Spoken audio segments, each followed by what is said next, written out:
Hey, all you rad dads out there. So, welcome to the Rad Dad Show. Who are you? Thanks, Christian. I'm Matt Warhurst of Tawasin, British Columbia. I live just outside of Vancouver, a nice little beach town just south of Vancouver. And I'm a husband. I'm a dad. Married 11 years, and I've got two boys. We've got two boys, age 10 and 6. And I used to play in the punk rock band SNFU. I played in that band for a few years in the early 2000s, up to about 2005. So I played on the In the Meantime and In Between Time record, and all of the touring and stuff that went along with that, as well as a few other bands kind of related to sort of in the SNFU family, side projects, that sort of thing. And I'm not a full-time musician anymore, but I'm still kind of fly the flag, I guess you could say. Nice. What do you do now, if you don't mind sharing? Well, I've made the completely natural transition from music and a little bit of film work into the civil construction industry, as one does. So I know it's actually worked out really great. I actually work with a lot of people that are, they're music people, they're, the punk rock people, and we kind of have, our 9-to-5 day jobs that have nothing to do with music, but we get to talk about old bands we liked, and bands we played in, and bands we saw, concerts, that sort of thing. And so there's a lot of the guys that I work with are all music nerds like me, and we're kind of into the same things, or we're part of the same scene back in the day, and we've all kind of moved into something else. But I've landed in a pretty good spot, post punk, my version of post punk. There we go. That's good. Yeah. What do you play music still? Like, are you right now? Yeah, well, I do. I mean, what I try to do now is I try to have a guitar or something just in a room, just so it's there, just so I see it. And then I'll, when I have a minute, I'll pick it up and I'll play it. So I've got a bass over here. I've got a guitar over there. I've got a drum set in the garage. Well, it's like a electronic drum set, just like a rolling kit hooked up through speakers. So you can play that through headphones. So I'm not pissing off the neighbors or the family if I'm bashing away in there, later in the evening after everyone's gone to bed. So so I still play for fun. I still think about music all the time, and, I still love playing it. And I've done a couple of things that, other kind of dad projects where, we just share files and send song ideas back and forth. And, I'll email something, and then someone will send it back, and it's got a new guitar part on it, and then I'll add a little bit of bass. And so you just kind of build this thing, and just kind of like a file trading thing. And, I've done that with one of the guys I work with. That's been super fun. And I've got there's actually quite a few musicians here in town, the little town I live in. And we've talked about doing stuff, a couple dads putting together a dad band. And it hasn't happened yet. And actually it was really kind of building up to, there was a lot of energy behind that right before COVID hit. And we totally got shut down. So we hope to, I'm sure there'll be new enthusiasm to do that once we can. And so I'm excited to do that at a certain point. And so I know a bunch of guys that feel the same way as well. So that's about as far as I go. And actually my kids, my oldest one, especially, I think they're both musically inclined. My oldest one has shown an interest in drums and guitar. And so I've actually been able to jam with my kids a little bit, which is something that I never, you just don't envision that when you're in your teens and 20s and playing in crappy punk rock bands and crappy clubs and doing that whole thing. And then one day you're in your garage playing with your kids, which is kind of a cool full circle moment. So that's about the extent of it at this time, but I still have hopes to do something on, for fun on the side. Sweet. Do like what? So kind of expand on that, like that idea of playing with your kids, like that feeling. Well, it's hard to describe. It's super. I mean, it's goes without saying. It's super fun. We'll just like either we will, pick a song, pick a cover song, and my kid will play call it like Black and Black, Back in Black, AC/DC, and we'll play that, or we'll play a Metallica song, or we'll play a Foo Fighters song, or whatever. And he can just play a beat. He's got a really good ear, a natural ear. And so he can just kind of pick it up. I haven't taught him anything. He hasn't had any lessons, but he can just kind of do it, which is super cool and really amazing to watch. And the feeling of getting to do that, it's surreal. It's fun on one hand, because I haven't actually jammed with actual, people in such a long time. I usually just play, I'll just pick up a guitar and play. So actually playing with other people is one thing, but when it's your own kids, it's a whole other thing. So I hope to be able to do more of that, and hopefully, add to his interest and get him into a little bit more. And at the same time, selfishly, it's, it's a fun way for, and an easy way to have a jamming buddy in the house. It's almost like, when I used to live with people you play in a band with, you could kind of do it at any time. Right. Now it's like I was talking about doing the file trading thing with my dad friend. It's great. That's the only way we could do it schedule wise, because we could never really get together. So it's like at your convenience, do some recording on this and send it back. This way, it's like there's someone in your house, so you can, hey, let's go play a couple tunes. It's rad.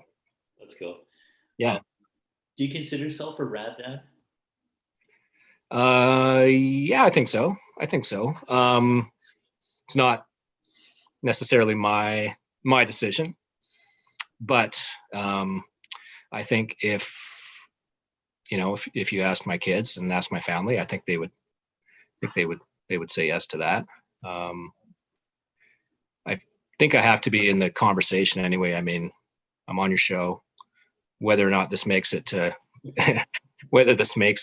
air or whatever we're calling it for podcasts. If I make the cut there, but yeah, I figure I'm in the conversation anyway. But yeah, I would like to think that I'm definitely in the Rad Dad category. Why do you say that? I know why you're here, and why I'm I know the answer to that from my perspective, but the reason I'm always interested by this question and asking this question, because you have kind of these two camps, in the sense that you kind of tread the water between both of them. You're yeah, but I got to ask my kids, and but yeah. So I appreciate that. Well, yeah, no, I guess that's just my personality. I'm kind of like that. I'm kind of looking at both sides, but. Yeah, and that's what I like about this question, is that some say, ask my kid, or ask my family, ask my kid when they're, older, or yeah. Yeah, did I make the cut? Did I pass the test? Dads that just own it. I love that. And yeah, I guess maybe I didn't completely own it. But again, I think that's just my personality. I do believe that I am, but I also, I would like to hear that from someone else who may have a say in that I do feel at the end of the day, it's up to other people to make that decision. But I know that I'm doing everything I can, not because just the way that we are. I just feel that I'm definitely in that conversation. Define a rad dad then. How do you define it? When I ask that question, how would you define it in your head? Excuse me. I think it's hard to define it one way. I think there's a lot of things that factor into that, and everyone has different ways of doing it, of course, like different parenting styles, and at the end of the day, that, it could be a different path to get there, but it's, it's I think it's a thing where, like, I like to involve my kids in my hobbies and my interests without it being a pushy thing by any means. Like, I like to expose them to things that I'm into, and to things from, my teens and 20s and 30s that I got to do, and involve them in that and have them understand that. And if they choose to take interest in that, then I support that. But at the same time, having that balance of understanding what they gravitate to as well, and making sure that whatever that is, be it playing drums, playing hockey, sports, like even right now, video games, there's a lot of extra video games going on right now. Yeah. Like, and that's a little bit tougher to get behind in terms of the the volume of that going on right now, but still supporting that, because that's kind of what we're doing right now. So whatever that thing is that they're into, and they naturally gravitate towards, just finding that and being involved in that and supporting that. So that's one thing. And I also think, just like I was saying, just in terms of sharing my own experiences, and maybe they take some of the positives from that, and whether it's learning a few things, or gaining new interests in those things, whether it's punk rock or playing music, those sorts of things, then having that there, like having a guitar in this room or having drums in that room, it's like, it's right there. It's like, do you want to play it? Awesome, go play it. Do you not want to play it? No problem. Go do something else. And then just, being involved. Like I'm involved in, I coach hockey, I coached baseball, all those types of things. So whatever that thing is that they're into, just kind of being a part of that. Like it's not necessarily a thing where it's, there's that, I don't think there's that separation generationally that maybe there used to be. Like, I'll play Xbox with my kids, because it's, not only is it fun, but it's kind of like a fun thing we can do together. Right. So, it's not like, dad's home from work and he's going to go read the paper and, we'll see him at dinner time kind of thing. It's like, no, you're like, hang out with your kids, enjoy each other's company. So all of that. So it's, and then just kind of having that, that balance too of, helping them out, like whether it's, getting them to school, and then like I let my kids walk home from school now. They're kind of at the age where, but because I want to have that, I want them to be independent and resourceful, but like finding that balance of being supportive and also letting them be independent. So, if it's pouring rain out, then yeah, maybe dad will be there with the car to pick them up, kind of thing. But if it's a nice day, well, you can, walk home, and I know they're safe, and that's fine. And it's just another thing that they can kind of, take as an experience, and a thing that they can do and be independent. So, I don't know if that's kind of a rambly, long-winded answer, but I think a lot of things make up, being a rad dad or a rad mom, just a rad parent. And there's a lot of different ways to do it. But at the end of the day, it's, being involved, and because you want to be.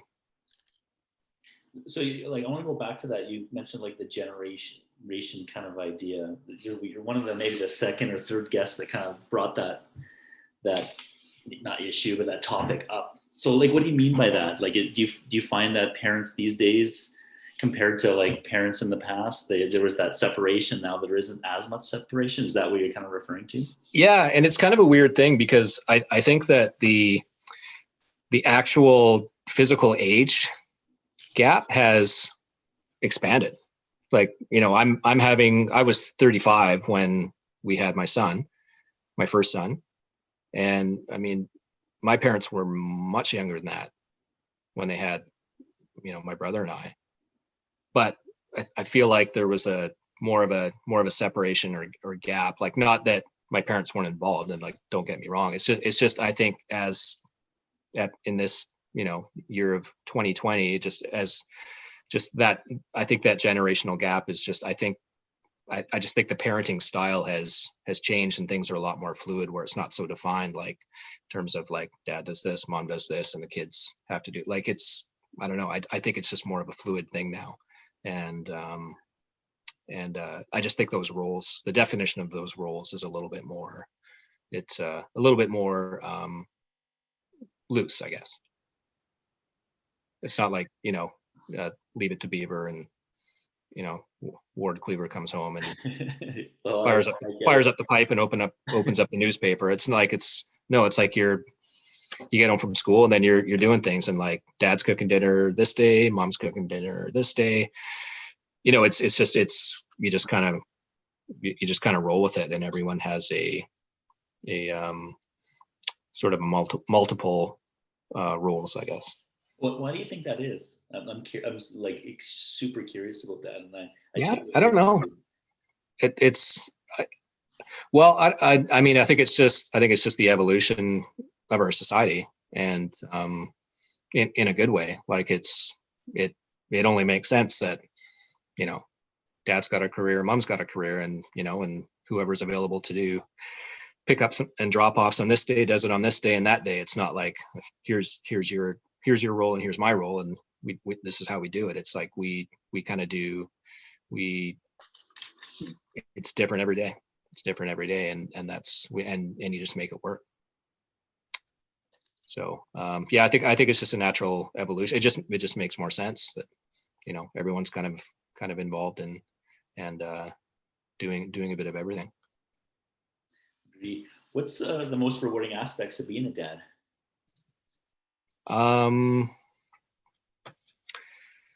Good question. I think it's it's a lot of things. You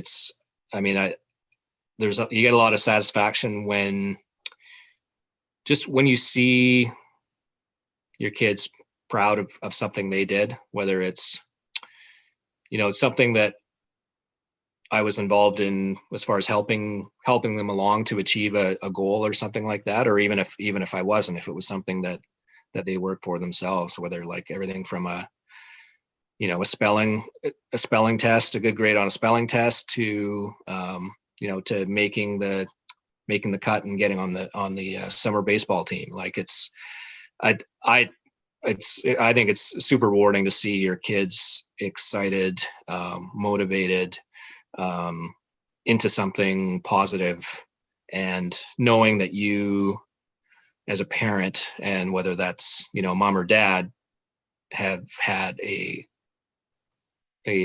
significant role in that, and just in supporting that.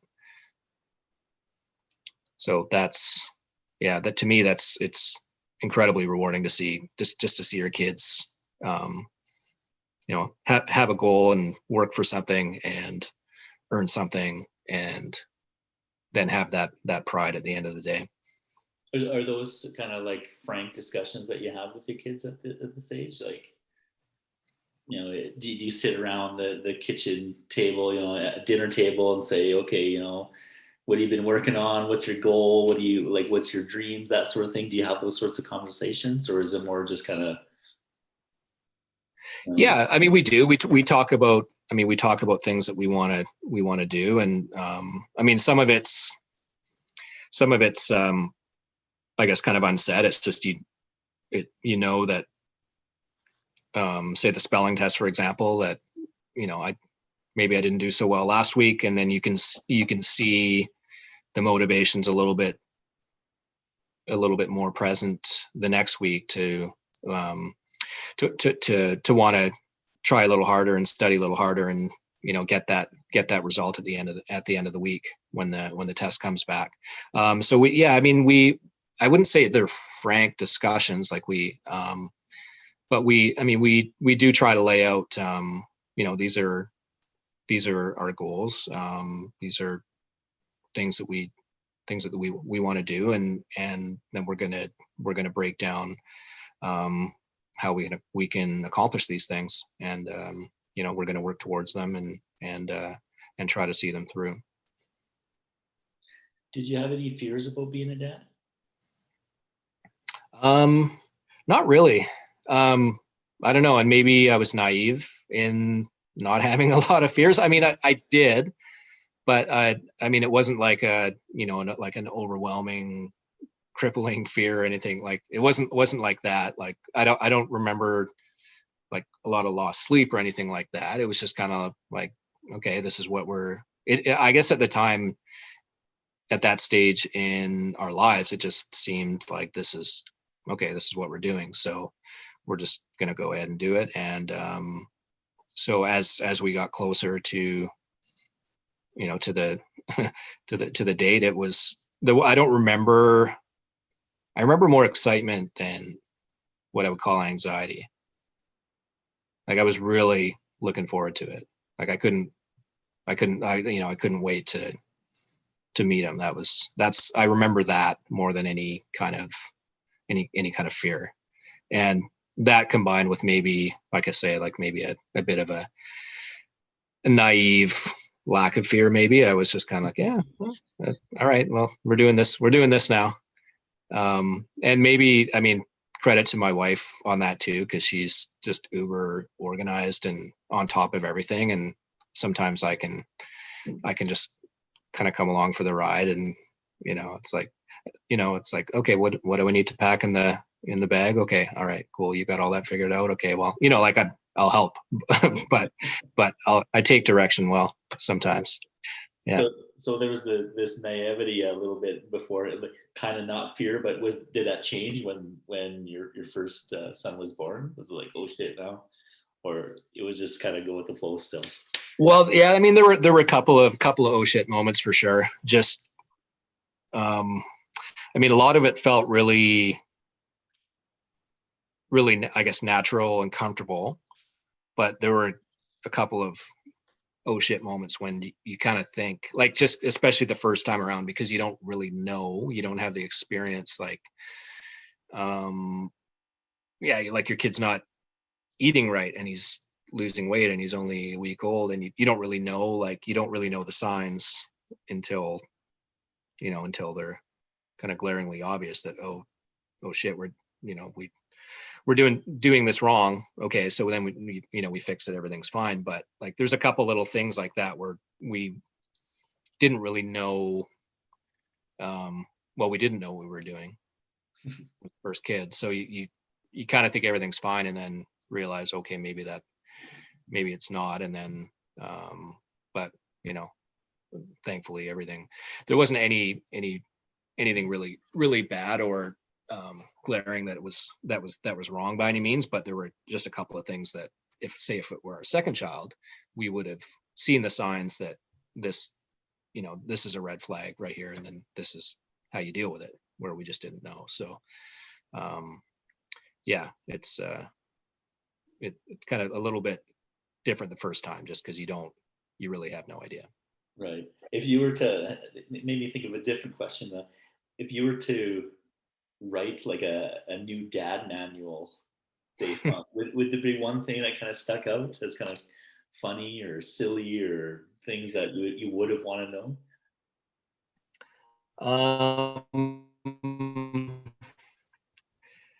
Yeah, I mean, it would be a new dad manual. I don't know if I'd be the guy to write the new dad manual, but if I were, I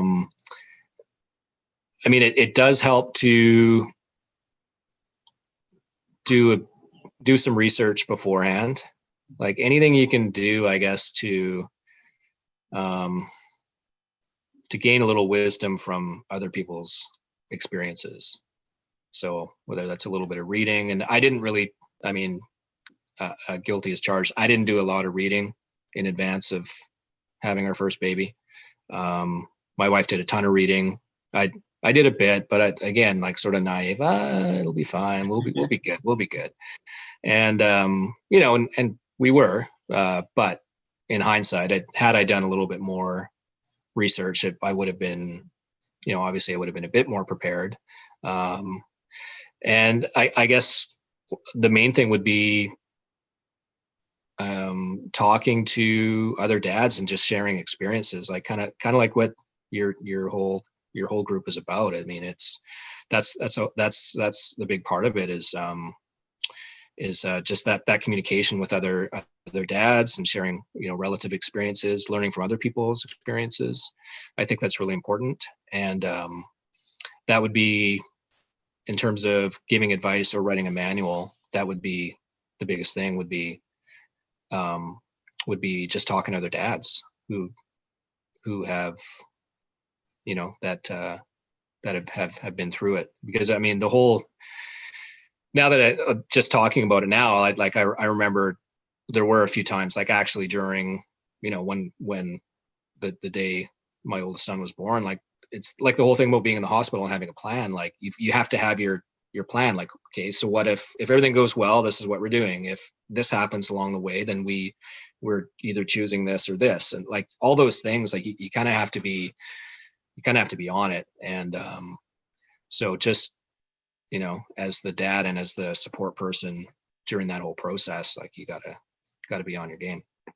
Yeah, I can attest to that. I remember, like, I have one son, and I wasn't really that prepared in that hospital kind of moment. I don't remember. It's like, okay, you can take him home, and it was like 24 hours later, and I had to go get the car seat, and I had no idea how it even worked. Oh no, you didn't know the car seat?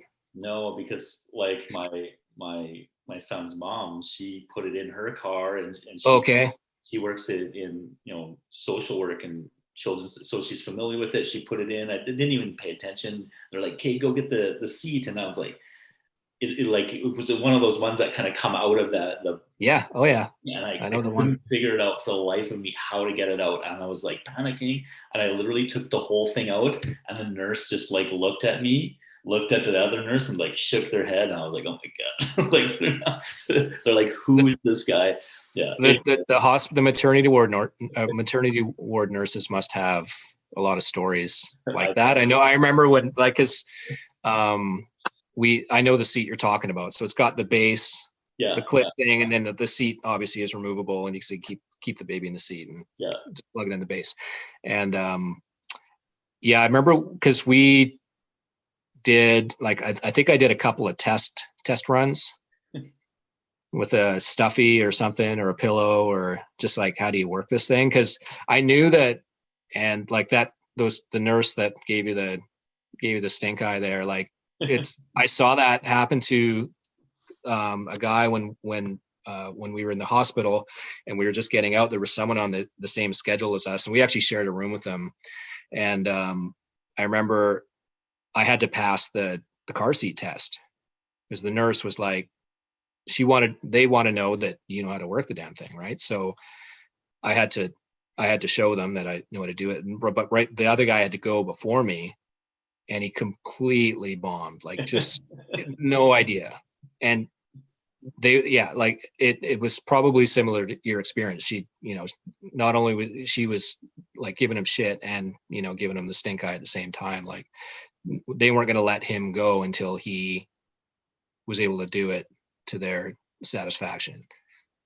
And so I was glad that I had a little bit of prep there, that I was able to get through that test. But I know what you mean. That must have been a bit of an uncomfortable experience. I'm a school teacher. I teach physics, like higher level physics, usually, the kind of like the smarter science, and I tend to like pride myself. Of course, it makes the whole thing that much worse. It worked the dab seat.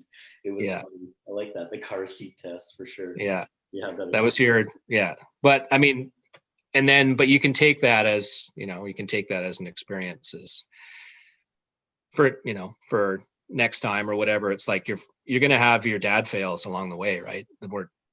We all have them. You happen to have yours fairly early on, but that's another thing about being, a rad dad or a rad parent, I think, is knowing when maybe you're not. I mean, we're not at our best full time 100% of the time. We're going to have our moments where we're not at our best, and it's recognizing those moments and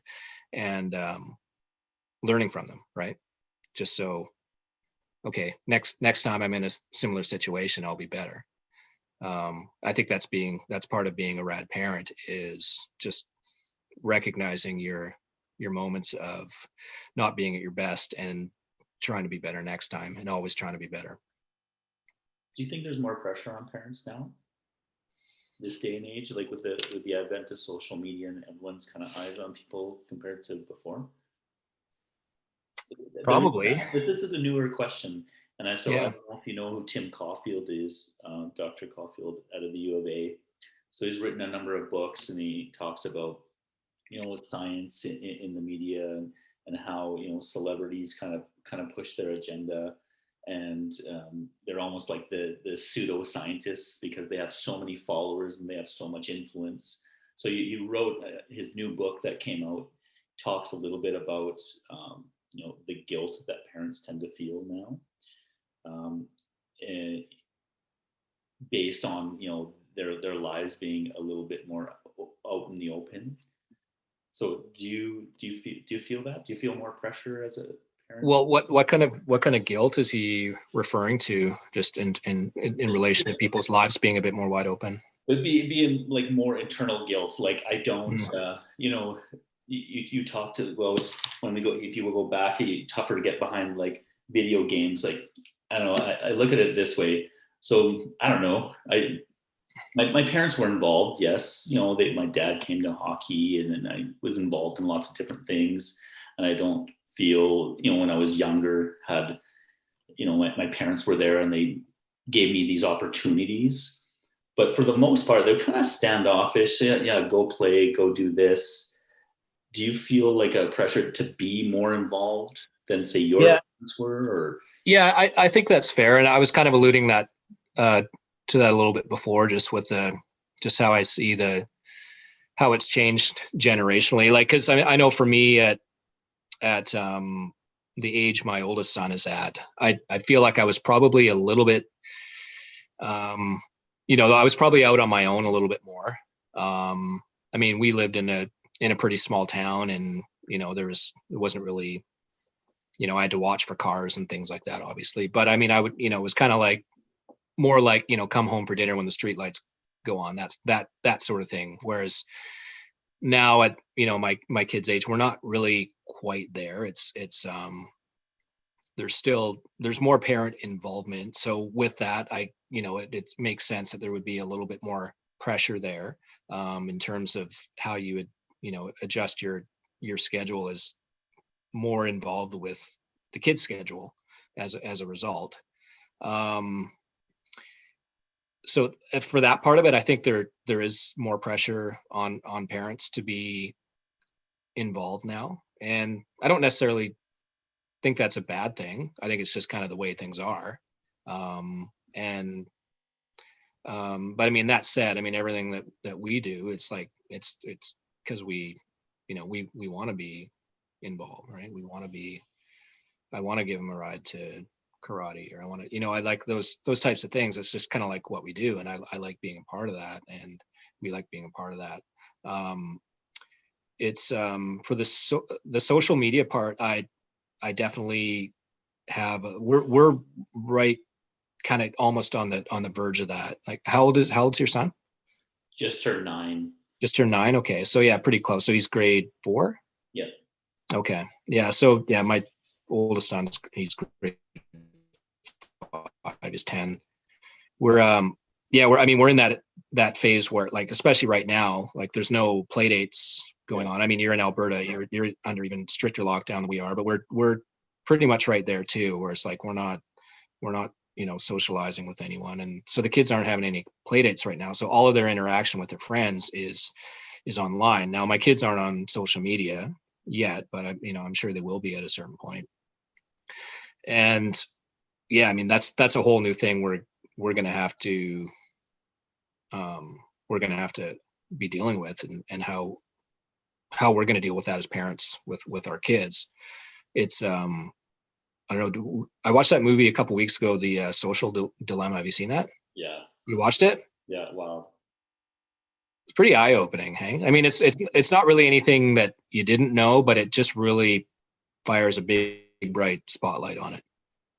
Yeah, I've definitely, since watching that movie and actually talking, like I was part like of this weekly dad group, and and we kind of had like weekly goals, and one of the dads was like, I just want to be off social media a little bit more, and so I'm like, oh yeah, I kind of appreciate that, and like I'm gonna try to be more present and do just kind of different things, and like down my phone a lot more, and then I watched that movie, and I'm like, yeah, I'm definitely trying to someone a lot more conscious and cognizant of that.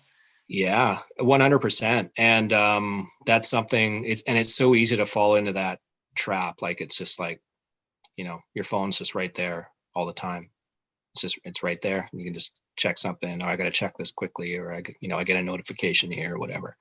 And it was funny. I'm just going back on retracing my steps here on how this came up, because we were I think we were having dinner. It was like Friday night, and we were talking about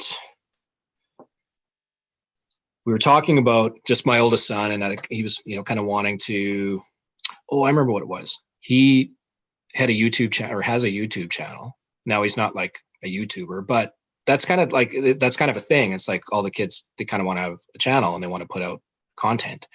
And so my son had some, I think it was either Fortnite or Roblox, like one of the games he plays, and he had just some stuff related to that.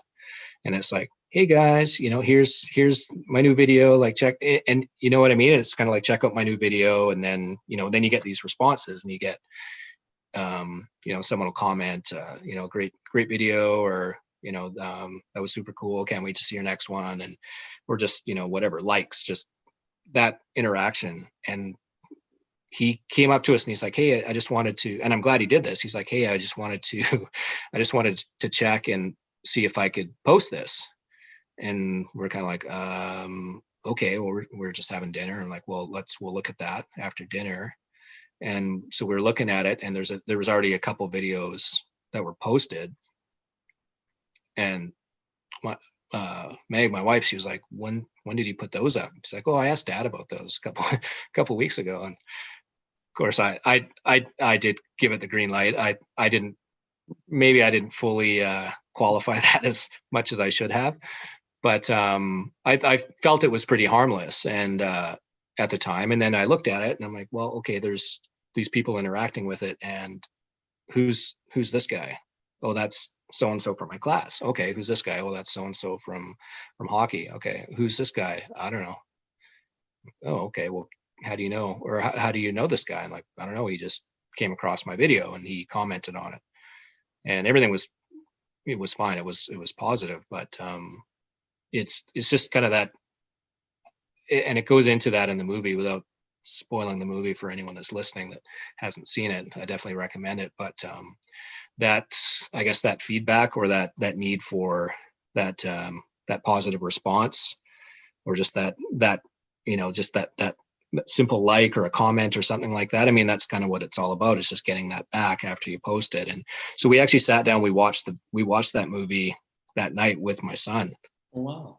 Yeah, I know. And there were a couple of times where we were just wondering if maybe it was a little bit too much, but I mean, he was fine, but it was really eye-opening for him too, to the point where I think he gets it, where like, it's funny when you're so into something and that's just what you do. And then I think it's just in terms of having a little bit of perspective for him, like it gave us perspective as well.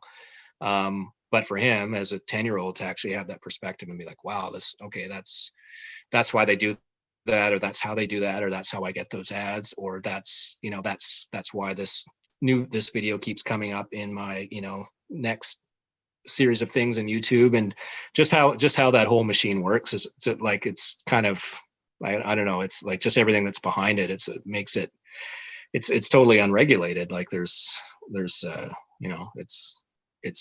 kind of frightening. And not that we were trying to scare him by any means, but just to, kind of put a bit of a spotlight on how it all works. And I'm glad we did watch it with him.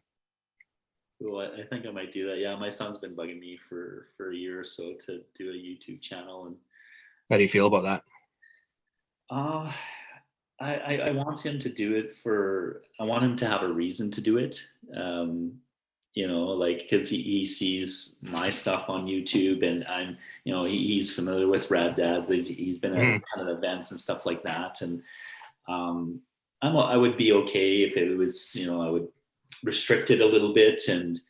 But I also just don't, I want him to have meaningful content, if that is even anything. But I'm so a bit, like, to me, my meaning is a bit different than his. So he's Roblox, and like, for sure. I just really don't understand. I'm a school teacher, as mentioned. So I have I've had kids who make money off there just playing a video game. And to me, that's so weird why someone would want to watch someone play a video game. Like, to me, I just don't get it. And I can't wrap my mind around that either. There'll be a point where I'll be okay with it, I think, or we'll maybe set it up with him. But I know what you mean in terms of, you would want it to be meaningful content. And that was one of the questions I asked him, is like, what are you going to be putting on here? Is it going to be, is it going to be videos of you doing jumps on your skateboard, or is it going to be, video games? Or I think it's just going to be all the above, but I kind of want to know what it was. And you want it to be, meaningful, positive content, but you worry about people are assholes. Like, some of the stuff that people post on in terms of reviews or comments is just, people are jerks. And like, I just don't want to subject him to that at this age. And, he's such a good kid, but he's a sensitive kid. And it's, some rando puts something on there that's negative, it's going to affect him. And he's not, I don't think he needs to be dealing with that quite yet. I mean, it's, teenage years are tough enough for everyone, and he's not there yet. It's just, I don't want him to have to be dealing with that. If it's a private thing that's just him and his friends, that's one thing. But, the access there, it can be a little bit frightening, for sure. Yeah, totally agree. Especially when people who are, you don't even know who these people are that are commenting on his content. And, I asked him, well, who are your followers? Like, who are this list of people? And you can't even really there's some privacy things there where you don't even know who these people are. I mean, it could be a kid from his class, but just with whatever his handle is, you have no idea who that person is. It could just be just anyone. And I'm not saying they're necessarily up to bad things, but just the access there is not something that I'm yet comfortable with. Yeah, me too. So I just don't know enough about it. I haven't really researched it in terms of restrictions and things like that. And he seems to be okay without. I kind of just pushed it. I'm like, oh, we'll do it one day. We'll do it one day. Yeah, like me with his first 3 videos that he put out. Oh yeah, no, that's fine. Yeah. But, same with you. Like, there's been a lot more. You mentioned, like, the video games, like, tougher to get behind. In when you were talking about involving them with your interests and stuff like that. Like, what do you mean by that? Like, you just don't want them to play video games as much, or is that you're just not that into just in principle, it's tougher for me to get behind the sheer and like, all parents, all dads, moms I talk to right now, everyone, I'm sure you can relate. Like, the kids are playing a shit ton of video games right now, online games. And in one sense, I mean, very lucky that, like, if this was a lockdown, when, you and I were growing up, we couldn't see our friends. I mean, I guess we'd be on the phone with, like, one friend, or if we had, like, one of those fancy party lines at the time, maybe we get 2 friends on there. But the fact that they can still hang, like, air quotes, hang with their friends and interact with their friends while doing video games right now is actually, like, that's a huge blessing. But there's obviously the negatives that come with that, are just that, you're staring at the TV or you're on your iPad, a lot of the time, way more than we would be. I mean, we're, getting into winter now, and, the weather sucks. And, you see your friends at school, but you come home, and then that's kind of what you do. Everyone jumps online. So in terms of, that, like, not being able to get behind that, just on principle, that's something I would struggle with say carving out a big chunk of your daily time allowance that is going to be that normally, like, let's go out and do something. But right now we're limited in what we can do, weather wise and lockdown wise. So this is the thing they're doing right now. So I can get behind it right now, but I do also find we have to watch it closely and we had a thing this morning, actually, just getting the kids ready for school. And like, they'd already been on the Xbox and on the iPad for a bit, and they've already been doing that with their friends for a bit. But when it starts to go crappy and someone wants the Xbox and someone wants the iPad, but you just had that and I didn't get a long enough turn, and when it starts going south, and I'm trying to do other stuff and get ready, and I'm working, and I'm doing all that stuff. I kind of had to pull the plug on all that stuff this morning, because it's getting to the point where, like, that's so normal, where I think it's such a I still want it to be a privilege, because it is a privilege being able to do that. But when it gets to be so normal that it's expected. Yeah. So when it's gone, then you appreciate it. So I had to take it away for a little while and just kind of make things clear that this isn't just there all the time, and this isn't just what we do. It's like, if we're going to do this, you guys have to be nice to each other. You can't fight over stupid shit and be mean to each other. Like, let's appreciate what we have here. I know this sucks, but let's just appreciate and make the best of it. So I guess long answer. Yeah, video game stuff to get behind it all the time, but at the same time, right now it's different. And that goes for a lot of other things, where I normally have my my dad rules or whatever, whether it's not putting up the Christmas lights early or whatever. Like, this year is like, all bets are off this year. It's like, okay, whatever is gonna, let's just roll with it. Are we going to be happier to do this on this day when we normally wait 2 weeks? Okay, absolutely. Let's do it. We're doing it. And even myself, I've played a couple of online video games with my buddies late at night after the kids go to bed, because I don't see I see the people at work, and I see people at school outside for 2 minutes. Hey, how you doing? Great. Okay.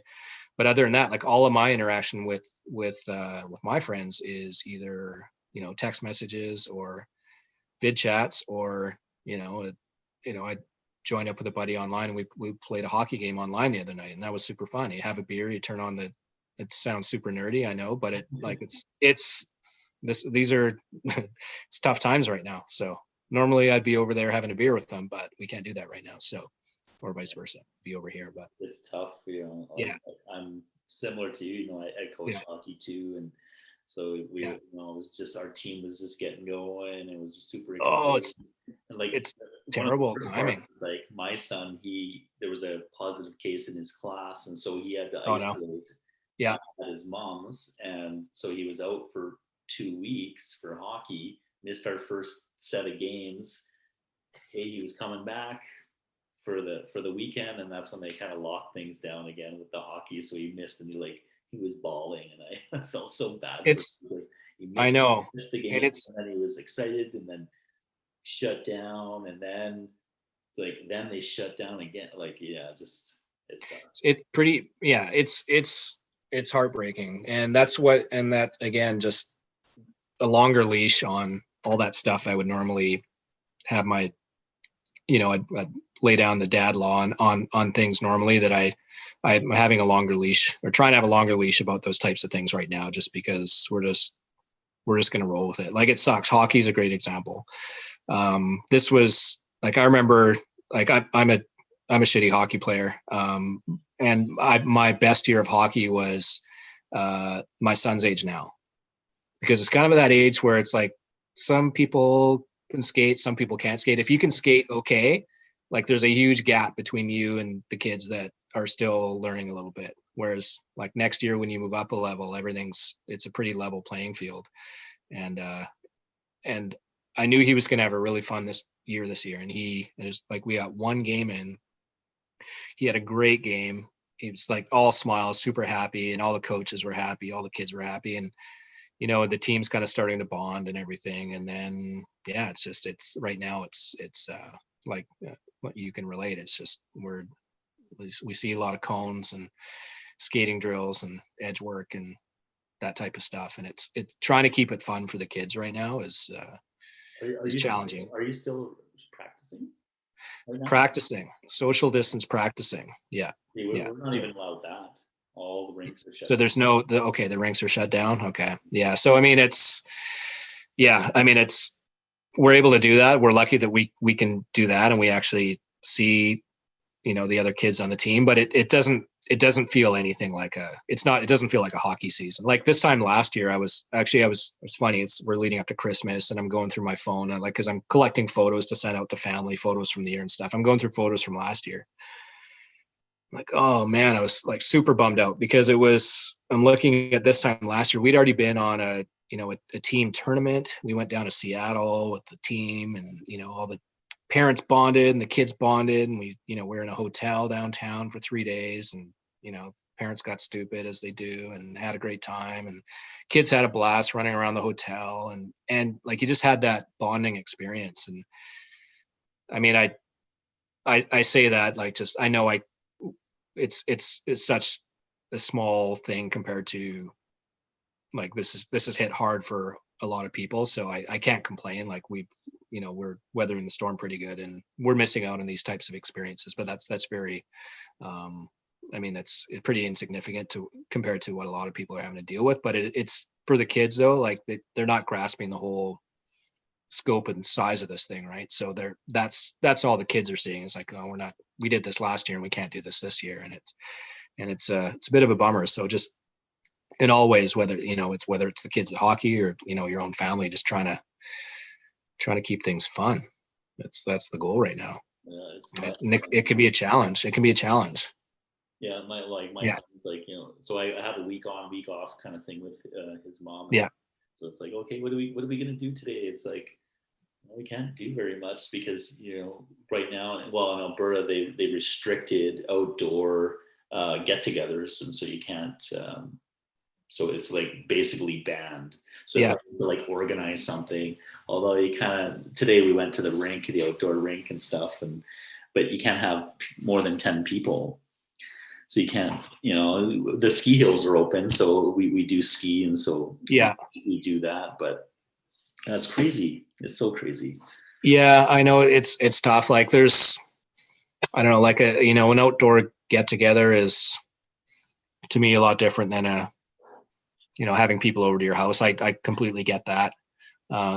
Like you'd think like just being able to go for a socially distant walk with, another family or something like that would be okay. But I mean, there's so much gray area at a certain point, those in charge going to have to say, it's like, okay, no, this is where we're drawing the line. And it doesn't all make sense for the science of it, but at the end of the day, we hopefully don't, it's we have a little while left to go here, but there's light at the end of the tunnel now, and hopefully we can hang in for a little while longer, and we'll be able to do everything we want again. So hopefully we'll see. Going back to we were talking about being a new dad and the manual and stuff. You mentioned kind of the wisdom from other dads and stuff like that. Did you? Mm-hmm. So I'm just kind of segueing into the relationship with your dad. What was that like? And did you kind of tap him on the shoulder for wisdom, or what's? Not really, and that's probably me being naive again, because I certainly could have. But and then you get into the thing that we talked about before too, where the dad kid relationship is different now than it was when I was born, and my dad, like their dads didn't even go into the delivery room before. Like it was kind of like dad's was waiting with a cigar and he was waiting for the news, like you know what I mean, like that. And that's nothing against older generations, that's just the way it was, and it's different now, so you're much more involved. So I didn't necessarily tap my dad on the shoulder to say, hey, can you give me the rundown here on what I need to do. I didn't really do that. And I don't recall that, like, I feel like most of my friends weren't really having kids yet either. So I didn't have, again, just being naive and just thinking everything's, we'll figure it out.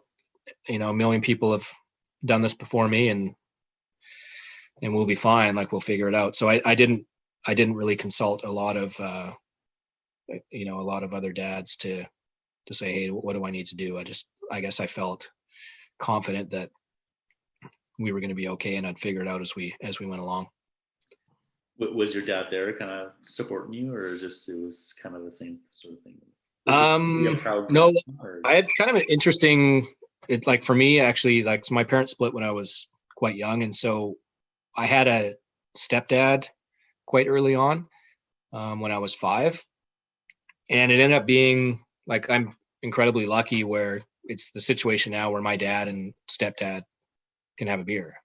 Like, there's no animosity. There's no, like, they can be buddies. They can hang out and have a beer, just the two of them. So it was kind of like, I grew up in a situation where I lived with my stepdad more than my dad. So, I mean, both were very different relationships, but I didn't go to my stepdad for advice, and I didn't necessarily go to my dad for advice either. Like, I knew that they would be, they're gonna come, meet my son as soon as he's born, and they're gonna love being grandparents. But I just kind of took it on, like, well, I'm dad now, you're granddad now, so I got this. I'll figure it out. I guess that was kind of my naive mentality at the time. Whether that was right or wrong, to be determined, but seems like you're doing okay. Yeah. A few more questions. Talk about your time in SNFU. What was that like? I'm curious. Like, at that point in the band, and Chai passed this year, and how is that kind of feeling? Well, I'm a huge SNFU fan, and that's kind of one of the reasons that you're here for sure. Mm-hmm. All about that. And in the meantime, in between time, to me, it's one of, like, the best albums out there. You played on that, you toured that, and it's funny because, like, well, I've been reminiscing a lot lately, just this, since July, since Chai passed, and I guess just reflecting a lot. And I've been, like, I would never really listen to a lot of SNFU in the last since I was in the band, I guess. But before that, like, I still consider myself, even though I was involved with that band for, I guess, 4 or 5 years, like, pretty full time, I still consider myself more, like, on the fanboy side of things than the, actual, like, being in the band, even though I was in the band. Like, I was a fan for a while. And then as I was lucky enough to be sort of involved with them. Like, we ended up sharing a practice space with SNFU. They needed a band, and just through luck, just sheer luck, we ended up getting the offer to, and we needed a place to practice with the band I was at. We got the opportunity to share the space. And so, fanboy me, it was like, oh, this is amazing, we're sharing with SNFU. And then we'd see those guys, passing in the room back and forth when we were finished, and they were coming in, and just getting to interact with them, getting to know them, and then getting to go on, they invited us to go and play some shows with them, do some mini tours and that sort of thing. So going through all of that, and then eventually being asked to play, and it was, I realized it wasn't the peak of the band, but it was still, like, it was a really fresh, I guess, like, I think it was a fresh time for Mark and Chai, after, like, coming off a break, and then having that album, which I'm very proud to have played on. I think it I'm saying this as a fanboy, not as a not bragging, but I think it's a great album. I really do. I think it's an important album in the legacy of that band. And just where it comes from, just, you know, Chai's almost like more of a storyteller on a lot of those songs, and it's a lot more personal. And then just being involved with him on a day-to-day basis through a lot of that time when he was really struggling. So back to what I was saying about just doing a lot of reflection lately, I've been thinking about that a lot, just that whole period leading up to the like throughout the recording of that album, and then going out and playing those shows and touring it. Like it's still, it's a little bit surreal to me at this point, just because it was, in so many ways, it was a dream come true, getting asked to play in one of your favorite bands of all time. Like how cool is that? Like it was amazing, and getting to play those shows and just knowing and seeing how excited people were to see SNFU and just be a part of that. Even though, you know, like I say, I was a very, you know, I was the fifth bass player or whatever, and you know, there's probably like 8 guys that eventually followed me or something. I've lost count, but I think it was an important time for the band. So like that, you know, that short era, the Meantime era, was kind of a bit of a rebirth of the band. And the band was, again, I'm saying this as fanboy, not bragging, but the band was really good. I think the band was really good at that point, as a live band. I think that just, you know, Mark and Chai were excited to be doing it again, having taken some time off, the strength of those songs. And then just, you know, the new rhythm section. Like Shane was is an unbelievable drummer. And him and I had played in, man, like 5 or 6 other projects previous to doing this. And a couple of them were actually SNFU side projects, one with Mark, one with Chai, funny enough. And we started one with Chai the day that Mark moved out of town. Like Chai called me up and said, "Hey, what are you doing? I hear your band's not..." Right before you played Based on a True Story, correct? Yeah, we had Based on a True Story with Mark, and then Mark moved to Toronto. And then the day Mark moved, I remember I was just going to work. Phone rings, Chai. It's like, "Hey, what are you doing?" Like, "Just going to work." It's like, "No, what are you doing for a band?" Like, "I don't know." It's like, "Let's start a band." Okay. So we basically took, like, it was, Mark went east and we started jamming with Chai, and it was instantly just, it was super fun and super rad. So just getting to be a part of all that. And then, like I was saying, Shane and I, that was one of 5 or 6, like we did everything from like acoustic singer songwriter stuff where someone needed a drummer and a bass player that we knew, and we played on that. We played in a metal band. We played in a band with Mark. We played in a band with Chai. And then, so we went, by the time SNFU was ready to get going again, and Trevor played on the record and did an amazing job, but he was busy. He wasn't going to be the live drummer, but the album tracks are fantastic. And then Shane is just such an amazing drummer that he just, you know, he's the kind of guy that would just hear them once and then just be able to play the song. And him and I had done a ton of stuff together. So, you know, I got a pretty good ear as well. And I was able to pick up those songs. So it was for Mark and Chai, just they got back together, and then we just were able to play these songs, and we were instantly a very tight band. Like it was really good. And I'm not patting myself on the back again. I'm just saying the whole thing was ready to go, and everyone was stoked. And so getting to go out and play those shows and just seeing that, have the band having been, I guess, off for a little while. And then even, you know, maybe the last version of it was maybe the enthusiasm wasn't quite there. Like the live show wasn't, you know, it wasn't quite what it should have been. It was, everyone was super refreshed and ready to go out and play these songs. So the shows were unbelievable. It was just there were some strained relationships there, obviously.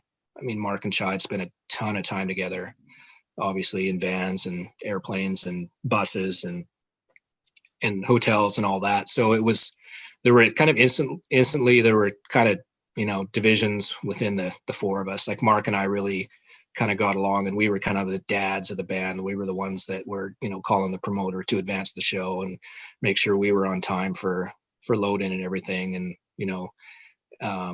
Chai and Shane were, kind of having a time a little bit later at night than we were, like, and, not to say that like they brought it for every show, like the shows were unbelievable, but it was just that sometimes it's, you're late for lobby call, a couple days in a row, and it starts to wear on a couple of the other guys. And, that's all in the past now. And just at the time, it just, day after day, week after week, month after month, it starts to wear on you when you're, it's tough to be a rad dad at that point when the kids are your age. Yeah. But, what was your last show with them? Last show with SNFU was August 2005, Reds, Edmonton, Alberta. Yeah, I remember. I didn't end up going. It was my uncle's 30th wedding anniversary, and I had tickets to that show, but I didn't go to that one. It was. Yeah, you couldn't make it to that one. No. I remember I was like, oh, I'm kind of bummed. I want to see, and then now I was even more bummed. I was kind of like, it was. Yeah, I don't remember if there was any. I don't think there was any sort of I guess inklings or word that it would be Mark's last show with the band. At the time, I don't recall that. I feel like that was kind of announced after, even though we knew it at the time. It was, I don't remember. It was an okay show. It wasn't a great show. I feel like we had, excuse me, like we had played Edmonton. That was probably the third time we'd played Edmonton within like a year and a half.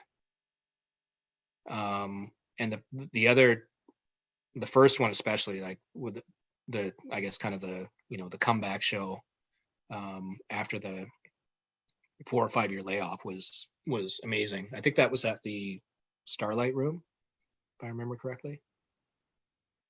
Probably. Yeah. Do I have that right? That's an Edmonton venue, right? Yeah, Starlight. Yeah. The old Bronx. Yeah.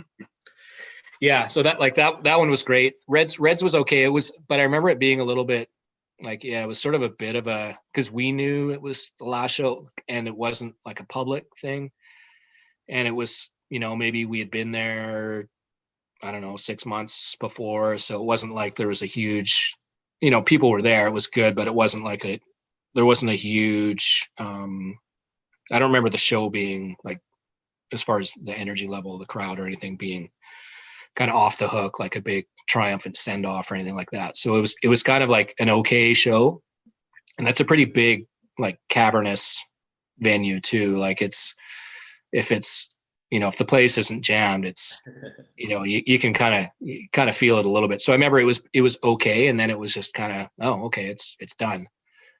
And, yeah, so that was, yeah, it was a bit of a downer in that sense. Like, not, I guess, how I would have wanted to end it. I don't know how it was for Mark.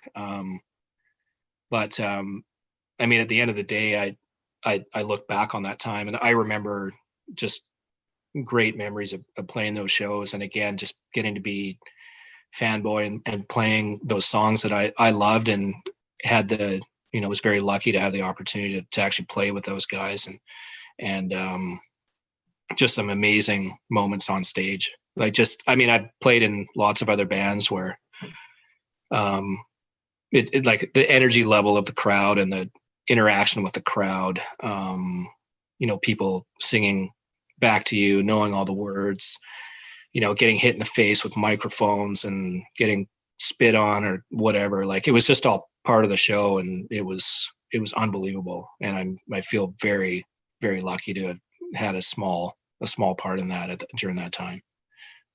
That's cool. Yeah, definitely part of that legacy. And it's such a great band, in terms of their influence in punk in the broader sense, but definitely in the Canadian punk. Yeah, no, it's unreal. And I still, Mark and I, we really bonded during that time and leading up to it. And I mean, we're still super tight. He lives in Victoria, and like, so I don't see him a ton, but you know, if I'm over there or vice versa, if he's over here, I mean, we try to meet up and try to go golfing or whatever. But Chai, the last time I saw Chai, I don't remember the last time I saw Chai and talked to him. I know that I had seen him around, or actually friends of mine had seen him around and like bumped into him at the pub in Vancouver. And, you know, the conversation came up, and I think he passed on like nice regards, like, you know, say hi to Matt, that sort of thing. And vice versa. I said, say hi to Chai. So we kind of passed along regards through a third party. But the last time I saw him was actually at the Smalls reunion show in Vancouver. Oh. At the Commodore, and I'm standing way up in the. Have you been to the Commodore before in Vancouver? No, actually, there's one venue I've never been to. Oh, it's amazing venue, and seen some amazing shows there. And this is one of them for sure. And I'm kind of up top in this balcony area, and I look down, and like the place is packed, and Smalls are about to go on. It's in between, so the house lights are on, and I look down, and right below me, there's this shiny gold suit. And this, you know, skinny guy and frail skinny guy in a gold suit. I'm like, holy shit, it's Chai. Like, I don't know how that conversation is going to go. I don't know if he's going to be happy to see me. I don't know how it's going to go, but I just said, screw it. I'm going to go say hi. And so I walked down. It took me a couple minutes to filter down through the crowd and down the stairs. And by the time I got down there, he was gone. And even in that gold suit, I could not find him in the crowd. I saw him later. He appeared on stage because he came out and sang with the Smalls. I think they played Misfortune, like they played an SNFU song. And so I saw him up there, but I didn't get the chance to interact with him. And I wanted to, and I went down to see him, and I missed my window by probably 30 seconds. And that would have been the last time. But that was the last time I saw him in person, but I didn't talk to him. But not for lack of trying, unfortunately. So it's, yeah. So I, like I said, I've like just the last 7 months or so since he's passed, I've obviously I've been thinking about him quite a bit, and just, you know, that time leading up to the recording of the Meantime record. And I saw him almost every day for, you know, a year, 2 years. Just like I was kind of one of his, you know, I'd give him a ride I'd help buy him a meal, or just, you know, give him a ride somewhere or whatever. I saw him a lot, so I definitely miss him. Yeah, a lot of people do. Yeah. Last two things here. Do you have a dad joke to insert here? A dad joke? Yeah. Oh, a bad dad joke, not a rad dad joke. Oh, geez. Kind of put me on the spot. Let me see what I got.